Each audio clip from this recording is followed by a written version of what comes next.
السلام علیکم ورحمۃ اللہ وبرکاتہ۔ اعوذ باللہ من الشیطان الرجیم، بسم اللہ الرحمن الرحیم۔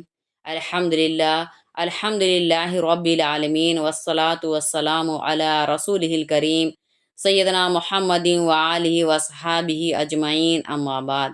رب اشرح لی صدری ویسر لی امری واحلل عقدۃ من لسانی یفقہوا قولی، ربی زدنی علما۔ تیسرا پارہ ہے تلک الرسول۔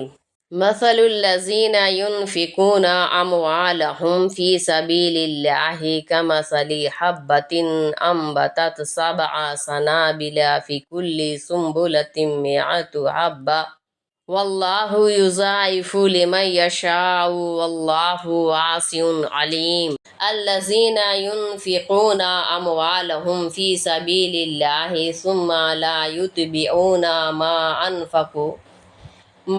انفقوا منا ولا اذى لهم اجرهم عند ربهم ولا خوف عليهم ولا هم يحزنون۔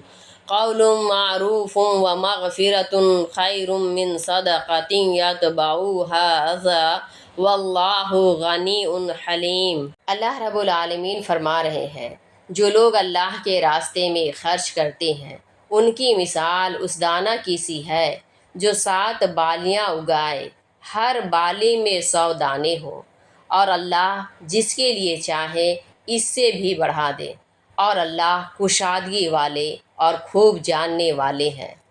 جو لوگ اللہ کے راستے میں اپنا مال خرچ کرتے ہیں، پھر خرچ کرنے کے بعد نہ احسان جتاتے ہیں اور نہ ایذا پہنچاتے ہیں، ان کے لیے ان کے رب کے پاس ان کا اجر محفوظ ہے، نہ ان کو خوف ہوگا اور نہ وہ غم سے دوچار ہوں گے۔ بھلی بات اور درگزر اس صدقہ سے بہتر ہے جس کے بعد اذیت پہنچائی جائے، اور اللہ بے نیاز اور بردبار ہے۔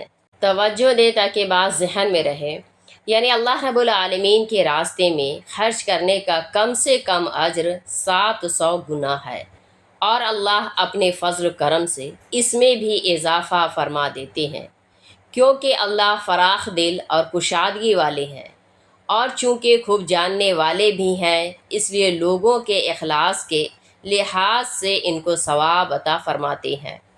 آگے فرمایا جا رہا ہے، یعنی نہ طعنہ دیتے ہیں اور نہ ان کے ساتھ تحقیر آمیز سلوک کرتے ہیں، یعنی نرمی سے معذرت کر دینا، اور اگر وہ تنگ کرے اور الحاح سے کام لے تو اسے برداشت کرنا اور درگزر سے کام لینا ایسے صدقہ سے بہتر ہے جس کے بعد احسان جتایا جائے یا اذیت پہنچائی جائے۔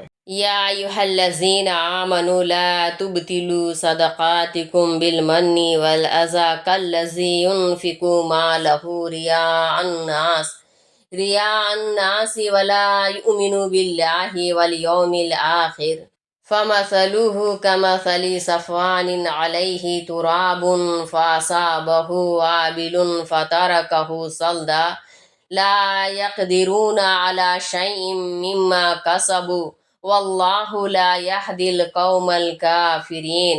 ومثل الذین ينفقون اموالهم ابتغاء مرضات اللہ وتثبیتا من انفسهم کمثل جنۃ بربوۃ اصابها وابل فآتت اکلها ضعفین فإن لم يصبها وابل فطل واللہ بما تعملون بصیر۔ أَيَوَدُّ أَحَدُكُمْ أَن تَكُونَ لَهُ جَنَّةٌ مِّن نَخِيلٍ وَعَنَابٍ تَجْرِي مِن تحتها الأنهار له فيها من كل الثمرات وأصابه الكبر وله ذرية ضعفاء فأصابها إعصار فيه نار فاحترقت كذلك يبين الله لكم الآيات لعلكم تتفكرون۔ اللہ رب العالمین فرما رہے ہیں، اے ایمان والو، احسان جتلا کر اور تکلیف پہنچا کر اپنے صدقہ کو اس شخص کی طرح ضائع نہ کر لو جو اپنا مال لوگوں کے دکھاوے کے لیے خرچ کرتا ہے اور اللہ اور آخرت پر یقین نہیں رکھتا، اس کی مثال اس چٹان کی سی ہے جس پر تھوڑی سی مٹی ہو، پھر زور کی بارش ہو اور اسے بالکل صاف کر دے، ان کو اپنی کمائی میں سے بھی کچھ ہاتھ نہ لگے گا، اور اللہ کفر پر بضد رہنے والوں کو ہدایت سے سرفراز نہیں کرتے۔ اور جو لوگ اپنا مال اللہ کی خوشنودی کے لیے اور دلوں کی آمادگی کے ساتھ خرچ کرتے ہیں، ان کی مثال اس باغ کی ہے جو بلندی پر ہو، زور کی بارش ہو تو دو گنا پھل آ جائے، اگر زور کی بارش نہ ہو تو فوار بھی کافی ہو جائے۔ اور اللہ تمہارے کاموں کو دیکھ رہے ہیں۔ کیا تم میں سے کسی کو یہ بات پسند ہوگی کہ اس کے پاس کھجور اور انگوروں کے باغ ہوں جس کے نیچے نہریں بہتی ہو، اس میں ہر طرح کے پھل ہو، اور اس کا بڑھاپا آ جائے، ناتواں بچوں کا ساتھ ہو کہ باغ کو آگ کا شعلہ آ لگے اور باغ جل کر رہ جائے؟ اللہ اسی طرح کھول کھول کر تمہارے سامنے احکام بیان کرتے ہیں تاکہ تم غور و فکر سے کام لو۔ یعنی جیسے پتھر پر بارش ہو تو اس سے غلہ حاصل نہیں ہو سکتا، اسی طرح اگر اخلاص کے بغیر صدقہ کیا جائے تو اس پر کوئی اجر و ثواب نہیں ملے گا۔ امام شعبی رحمۃ اللہ سے تثبیتاً کے معنی تصدیق و یقین، اور قتادہ رحمۃ اللہ سے نیت کے نقل کیے گئے ہیں، اس لیے اس کا ترجمہ آمادگی سے کیا گیا ہے کہ دلوں کی آمادگی ہی کا نام یقین اور اخلاص نیت ہے، یعنی اخلاص کے ساتھ زیادہ مال خرچ کیا جائے یا کم، بہرحال اس پر اجر و ثواب حاصل ہوگا۔ جو شخص خرچ کرتا ہے لیکن بغیر اخلاص کے، اس نے اپنے اسی عمل پر بھروسہ کر رکھا ہے، لیکن جب کل قیامت میں نام اعمال کھلے گا تو معلوم ہوگا کہ احسان جتانے، ایذا پہنچانے اور اخلاص کے بجائے ریا و نمائش کی وجہ سے اس کا یہ عمل مقبول نہیں۔ اس وقت اس کی مثال ایسے کم نصیب باغباں کی ہوگی جس نے اپنے سرسبز و شاداب اور پھلوں سے لدے ہوئے باغات پر بھروسہ کر رکھا تھا، لیکن عین اس وقت جب بوڑھا ہو چکا، خود محنت کی طاقت نہیں اور بچے بھی اس لائق نہیں کہ اجڑے ہوئے باغ کو دوبارہ آباد کر سکے، پورا باغ جل کر خاکستر ہو جائے۔ یا ایھا الذین آمنوا انفقوا من طیبات ما کسبتم ومما اخرجنا لکم من الارض ولا تیمموا الخبیث منه تنفقون ولستم بآخذیہ الا ان تغمضوا فیہ وَاعْلَمُوا أَنَّ اللَّهَ غَنِیٌّ حَمِیدٌ۔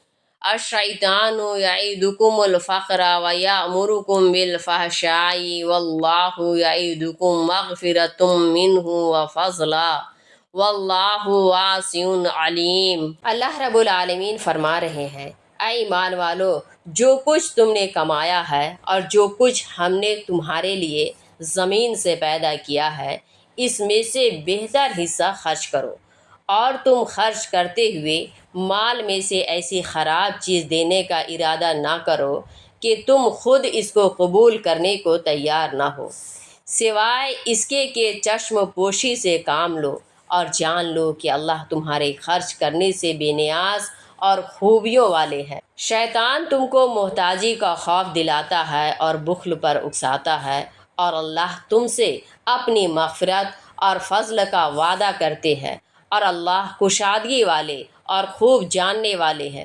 طیب کے معنی عمدہ کے ہیں۔ ظاہری عمدگی یہ ہے کہ چیز اچھی ہو، خراب نہ ہو۔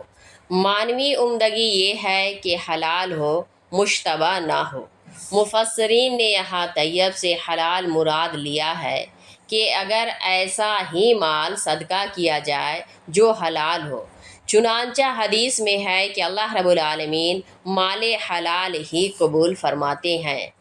اسی لیے علماء کی رائے ہے کہ اگر کسی کے پاس کسی طرح حرام مال آ گیا تو اس کے مالک کو واپس کر دینا چاہیے۔ مالک کا پتہ نہ چلے تو غربا پر بلا نیت ثواب خرچ کر دے۔ رشوت، بینک انٹرسٹ وغیرہ کی رقوم کا یہی حکم ہے۔ دوسری رائے یہ ہے کہ اس سے مادی اعتبار سے اچھا مال مراد ہے۔ حضرت برا بن عازب رضی اللہ سے مروی ہے کہ یہ آیت ہم جماعت انصار کے بارے میں نازل ہوئی۔ انصار کا معمول تھا کہ جب ان کے باغ میں کھجور کا پھل آتا تو ایک دو خوشے صفہ میں چھپر سے لٹکا دیتے تاکہ اہل ضرورت کھائیں۔ بعض لوگ جن کو خیرات کی رغبت نہ ہوتی وہ خراب کھجوریں یہاں لٹکا دیتے۔ اس سلسلے میں یہ آیت نازل ہوئی۔ اس روایت سے اس دوسرے نقطہ نظر کی تائید ہوتی ہے۔ قرآن کا لفظ طیب دونوں معنوں کو شامل ہے۔